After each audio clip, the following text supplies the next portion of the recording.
As you know, this concept of the International Women's Day had come up in the 1900s. All of you all are scholars here, you all know its beginning. And because it has come a long way, after 15,000 women marched through the streets of New York demanding for better pay, voting rights, shorter working hours. Now the world has come a long way. And now we women are almost on par with the men. And especially though in India we say that India, as you all had depicted in your natak, in many areas, in many states also, there are families that are still very, very conservative. But if you go to the urban areas and in many families also, I think women are still far ahead than the men. And that's what we should take, shall we say, optimism, shall we say, our enthusiasm from that we can do a lot. And on this day, I think this day really depicts us that we have to, this purpose of this day is not only to uphold our women's achievements, we should also recognize the challenges and focus greater attention on women's rights and gender equality. So these are the things that we as women should, we should also encourage the women that no hurdles can stop us, and we should try to accomplish whatever obstacles that comes in our way. Regarding, Sikkim, as our Vice Chancellor has mentioned earlier, Sikkim is far ahead than all other states, and on par with the northeastern states, with Meghalaya, we almost come to the second position in the best performing states in the northeast, on women's empowerment. The index, they comprise of the household, household decisions, ownership of land, cell phones, bank accounts, and instances of spousal violence. Nearly 80% of the women in Sikkim, we all have personal mobile phones for use. Then, as against 46% at the national level, only 3% of women experience spousal violence, as against the 29% nationally. The lowest, you can say the lowest among the Indian states. So plus in Sikkim, as you all know, the recent initiatives taken by this present government has empowered the status of women. The AMA scheme, which was just recently launched by the Honorable Chief Minister, that as you all know, I'm sure many of your parents, some of your students are coming from the various rural areas. You are very much aware that per head there is 20,000 given to the mother of the family. Then there's the Baini scheme, which is initiated in all the schools of Sikkim, especially in all the government schools of Sikkim, so that girls do not have to drop out of schools. Formerly, in many of the schools, girls had to drop out of schools because of this menstruation cycle. There was no proper toilets, they couldn't buy proper napkins and all that. So this scheme also has been launched for the poorer section of the society. Then we have even our Honorable Chief Minister has introduced this Vatsalai scheme. That is for the women who have trouble in bearing children. So now we have a Chief Minister who is so concerned about the population of Sikkim. So we are very lucky in Sikkim to have a government who really works for the people of Sikkim. And the future ladies, those who are married couples who have this problem also, there is a monetary incentive for them also. Then, as you know, working mothers, their maternity leave has been extended from 6 months to 1 year. Then there's paternity leave even for the fathers of the couple, of the parents, couples. Then, besides that, even women, SOGs, women contractors don't have to pay any TDRs up to 5 crores. So these are great initiatives taken by the government for all the women in the state. Then, as you know, the ASHA workers, then the ICDS workers who are working in the rural areas, they are doing the real groundwork. Especially, you must have noticed during the COVID times, they were the ones who went house to house. They are the ones to collect the data that it's passed on up to the higher authorities. So their salaries have also been raised. Then there's, as mentioned earlier, there's 50% reservation for in the panchayat, the recent panchayat elections also. So we had a number of lady panchayats who were there, who have come into the forum, into this forum. So now coming up generations, of course in some of the areas, we had ladies who were not very well educated. So those type of areas, when you all come out into, some of you all must be from the rural areas also. So I'm sure you all can help a lot, bring changes in that area also, because actually we need qualified women in the Panchayati Raj also.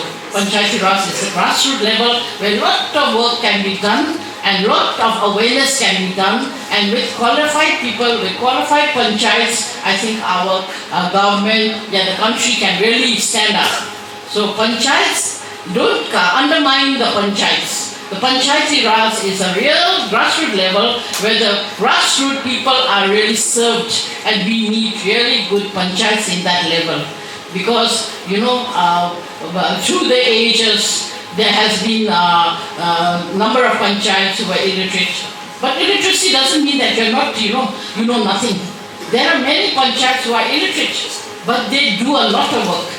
So it depends from person to person also.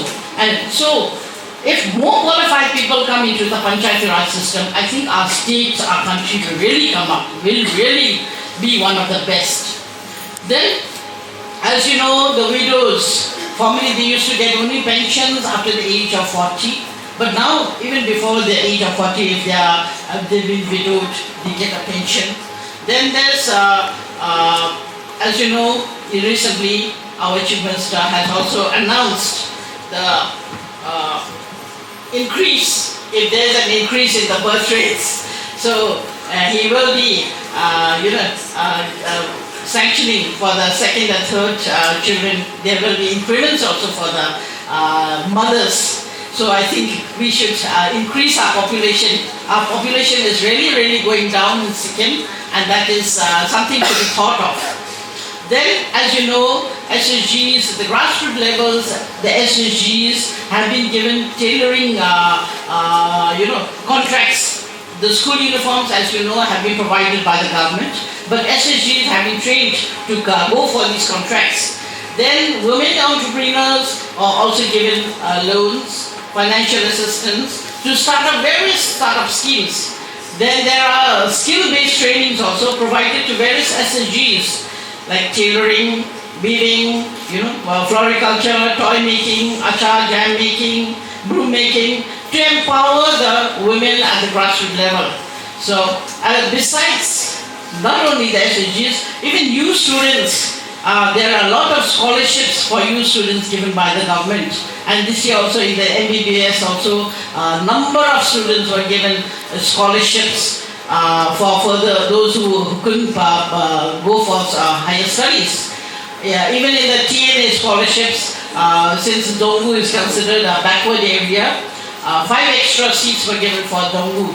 So these are the initiatives taken by the present government, and we hope that in the future, more and more women will come into the forefront and will come into the politics, especially as mentioned earlier that we've only had 2 so far. In the past government also there was only 3. So let's have on par with the men also. Then that's really called women's empowerment. So, as you know, what I'd like to mention here is,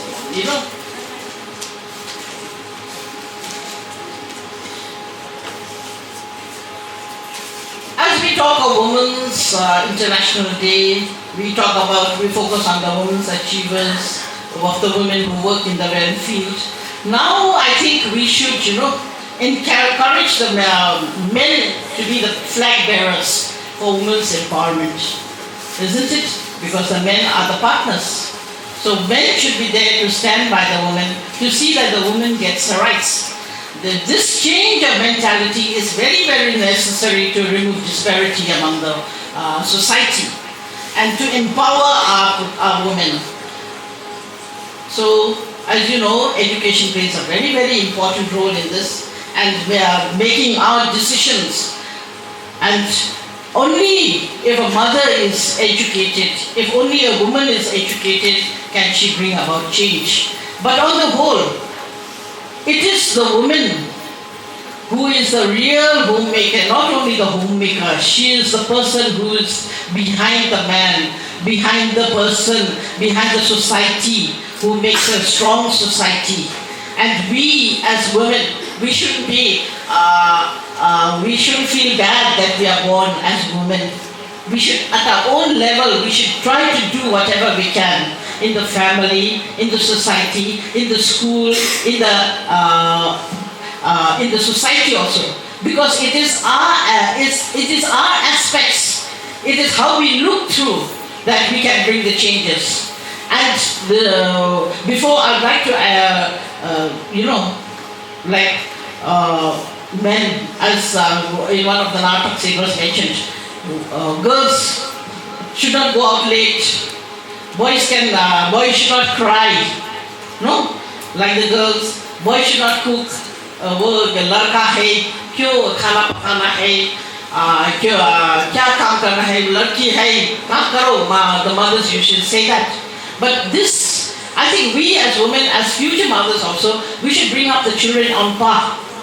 We should realize that the boys, keep the boys, and just because he's a boy, he shouldn't be kept up like given a special status. He should be also made to work like his sister, so that he'll help in the household also. In foreign countries, why are they so forward? Because the men work together with the women. It is only in India that the women have to do all the house chores, cooking, cleaning, everything, plus their own jobs. So that type of mentality, I think we should do away with. And coming up generations, you all are the coming up generations, and I think this type of feeling, this type of mentality should go down with you all also. And nowadays, what I feel is from this commission, the experiences that I've been having in this commission in these last 2 years and still in this commission is, you all are no doubt, our coming generations are very, very creative. The culture program that you all performed just now just shows your creativity. You all can do so many things, but I feel there's one thing lacking, in our present generation. I think that is endurance. You all can't endure troubles, you all can't endure sufferings for long. And I think that is a big setback. And because if you can't endure what we endured, we made us what we are today. I'm sure all us front, whoever's sitting in the front also. Whatever we endured, all our HODs, whatever we endured, the hardships that we endured, made us what we are today. But what about you all, the coming generations? You all are very lucky because your parents, maybe they were working parents, they are better income people, so they gave you good clothes, good qualification, good education, made sure that you all had the best in life. But in the process, they have made everything ready for you all, and you don't know how to endure. So when a small problem comes up, then you start, having a fight, showing, walking out of the house, and committing suicide, etc., etc., etc. And this is as the commission, though it is a Women's Empowerment Day, I think I should address this younger crowd, especially. Please always remember, that whatever problems, whatever sufferings you all go through, always remember that there's always another day tomorrow. Endure the hardships. There's always light at the end of the tunnel, because we are coming across so many suicides, especially in Sikkim. And when the youth commit a suicide, I think that's the worst for the state or for the country. And because you are the people who should run the state tomorrow. And with all your creativity, with all your, brains, with all your all your abilities, if you commit the simplest thing as suicide, I think that you will lose your parents, will suffer, the state will be at a loss, the whole society will be at a loss. So there are things which I think in this, as students, I feel that you all should remember these lines. These are when we think back, when we go back, when you recollect of your student days, let's remember that we really enjoyed, we went through all that. Now what we are, and we will be further, we'll go up further. So, so let us all, especially on this day, let's all remember that. Let us all be movers and shakers, especially the women in society. Let us all be movers and shakers, but let's not be breakers. Let's not break. So with these few lines, I'd like to end here. Thank you so much for having me here with you all today. It was really great to be among you all. Thank you.